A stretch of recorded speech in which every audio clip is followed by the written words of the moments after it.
damn!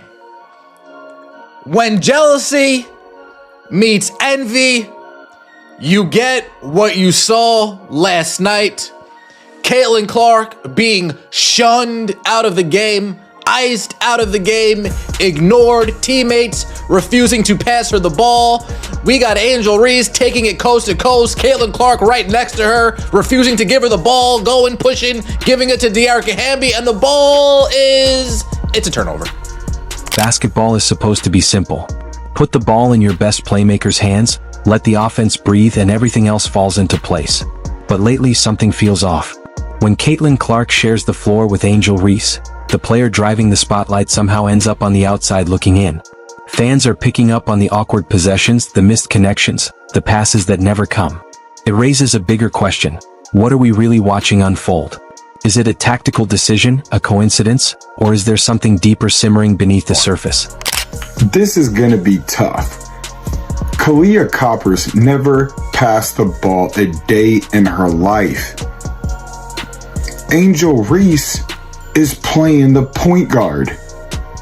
She's not looking Caitlin Clark's way one time, deliberately not passing her the ball, and I got the proof. People who barely followed women's basketball weeks ago are now breaking down possessions like seasoned analysts, debating spacing, dissecting passing lanes, and questioning every decision.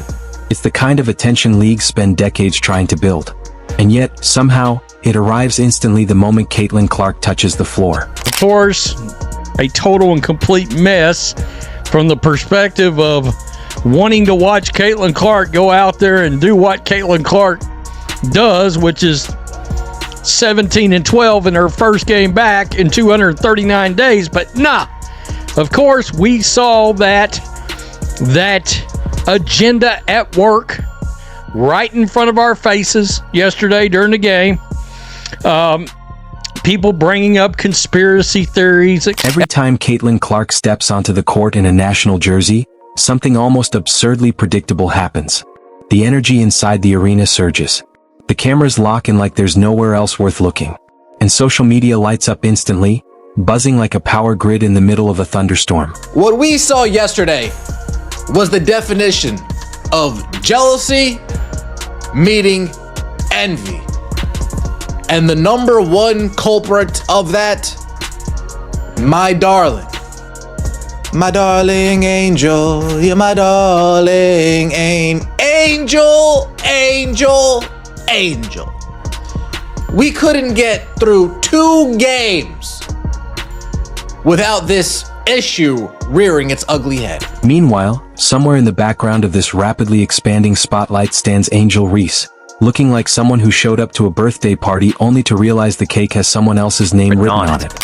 The sisterhood of the traveling jealous activists hit back hard last night. They were scrolling social media, checking IG, checking Twitter, X, whatever you want to call it, and they were unhappy that Caitlin Clark was getting all this praise for her incredible performance in Game 1, 17 points, 12 assists, making everything look easy, making her team look better, and also showing once again that when Caitlin Clark is not on the court, even the most talented players in the world simply are not entertaining to watch. The entire situation has quietly turned into one of the most unintentionally entertaining dynamics in modern sports. Because while a basketball team is supposed to move the ball, create opportunities, and win collectively, the on-court choreography lately has sometimes looked like a complicated routine where everyone remembers the steps, except the one where they pass to Caitlin Clark. Fans have started noticing something that becomes impossible to ignore once you see it. Clark moves across the floor like a constant problem solver, reading angles, shifting positions, ready to connect the play. And yet, possessions can unravel like a Shakespearean tragedy, ending without the ball ever finding its way back to her hands.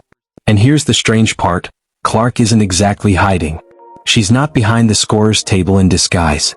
She's not blending in as a Gatorade cooler. She's very clearly on the court. But there are stretches where the ball swings around as if someone quietly introduced a rule before tip-off. Everyone gets a touch, except the player who just happens to be one of the most creative playmakers in the game. Where I don't think the team actually played very well, despite the large margin of victory. I think it was a 35-point win. Watched it on my whole trip out of town, and what I was kind of noticing was some of the lineups were just weird. I didn't feel like there was much chemistry. I think Puerto Rico kind of played a role in slowing the game down, doing a lot of zone defense, and that free-flowing kind of exciting game that happened the first game. And then you think about the fact it being a back-to-back also, that did not favor as an exciting game as we got the first game. Naturally, the internet noticed, and as history consistently proves, it notices everything. Fans began replaying possessions, breaking down sequences, and highlighting moments where Caitlin Clark was cutting, signaling, calling for the ball, or positioning herself exactly where a pass would typically arrive within seconds. Except sometimes it didn't. Meanwhile, another subplot seemed to emerge involving Angel Reese, who on several occasions appeared eager to initiate offense herself, an ambitious approach for someone not typically expected to run the primary playmaking duties. Watching those moments can feel like observing someone confidently step into a role they're still learning in real time. Clark, on the other hand, waits nearby with a kind of quiet patience, fully present, fully ready, like someone who knows exactly how to connect everything, while the system around her is still trying to find its rhythm. And the irony of it all stands out even more when you step back. Clark has become a central force of attention in women's basketball, drawing large audiences, filling arenas, and sparking the kind of widespread interest leagues usually spend years trying to cultivate. It was not fun to watch. They had to find a way to not allow Caitlin to be Caitlin again 2 nights in a row. Couldn't allow it. They could not allow her to be Caitlin 2 nights in a row. They had to make sure that they shut her down. Not Puerto Rico, but her teammates, coaches, Team USA. They saw all the praise she got as the best women's basketball player in the world. Every time Caitlin Clark steps on the floor, viewership spikes, headlines multiply, and new fans suddenly appear, asking when the next game is and whether basketball always moves at this pace. In many ways, she's pulling an entirely new audience into the sport. But on the court, there are moments where the flow doesn't quite match that impact. At times, Clark touches the ball less than expected for a player of her role, creating a noticeable contrast that fans have been quick to point out. It's a bit like watching an orchestra where the conductor gives clear direction, sets the tempo, and cues every section, only for parts of the ensemble to occasionally go their own way. The result can feel disjointed, even if the individual pieces are still capable. Fans have also noted that Clark has sometimes come off the bench and played limited minutes, which naturally affects rhythm and involvement. For a player known for setting the pace and creating offense, that kind of usage can make it harder to fully showcase her strengths in a single stretch. The thing that happened, and I mentioned it briefly, was the fact that she got froze out, particularly by Angel Reese, and now there's been a video put together that literally shows it, and guess what? The media has noticed it too. When the media actually writes articles, you got yourself a problem. All right, real fast. That's the sporting news, people. The sporting news. Caitlin Clark fans aren't happy with Angel Reese. They are freezing her out. Outkick wrote an article and dropped it today. Angel Reese ignores Caitlin Clark multiple times in Team USA win, and the video proves it. And yet, when Caitlin Clark steps onto the court, something shifts. Teammates cut with more urgency, defenders react faster, and the offense seems to come alive, making any hesitation to involve her stand out even more. That contrast naturally raises questions.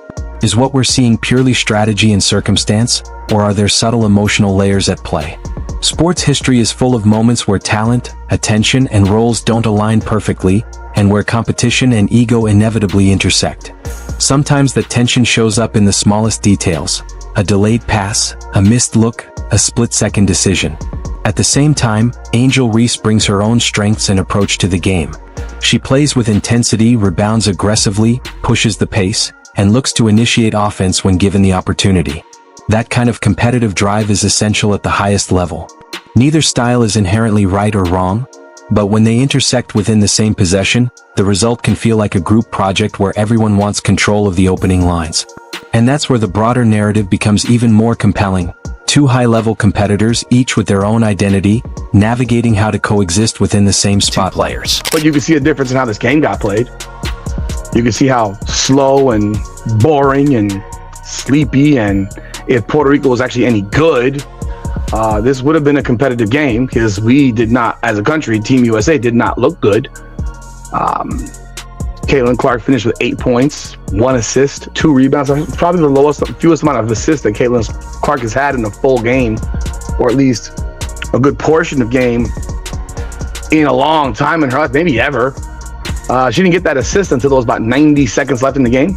Caitlin Clark has become a powerful magnet for global attention.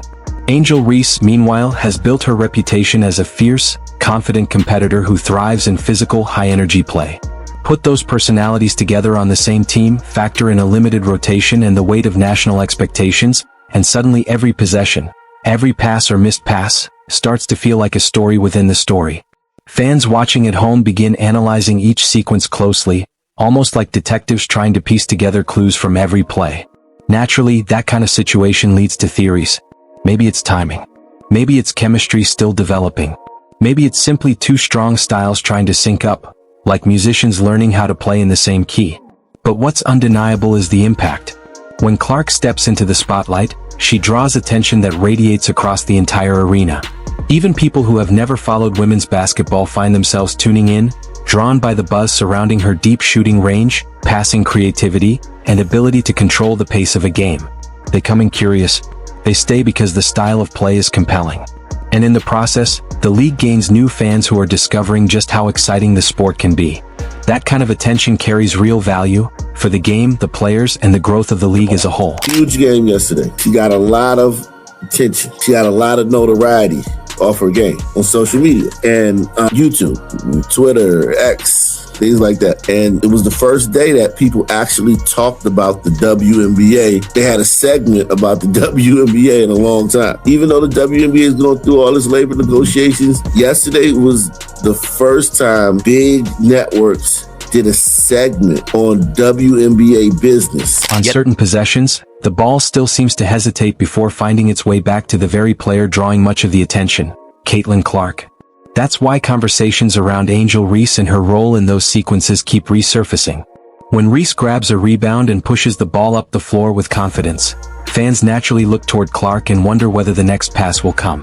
Sometimes it does. Other times, the possession unfolds differently. The internet reacts quickly to those moments, analyzing each decision in real time. Meanwhile, Clark continues to play her game, moving without the ball, finding space, and creating opportunities whenever the ball swings back to her. And when it does, teammates often benefit, finding easier scoring chances within the flow of the offense. That's the essence of what great playmakers do. They bring structure to chaos, turn movement into rhythm, and elevate the performance of everyone around them. Which is why the question lingers. Why wouldn't a team consistently lean into the player who naturally creates that rhythm? The answer may not be as dramatic as it seems. Sports teams are built from highly competitive individuals, and when a new focal point draws significant attention, it can take time for roles, timing, and chemistry to fully align. Saw a lot of praise for you, actually. Game 1, I saw a lot of chatter. Whoa, did you see that pass from CC to Angel Reese? Whoa, this connection can work. Game 1, there was a lot of praise, not only for Caitlin Clark, mostly for Caitlin Clark, but for you too.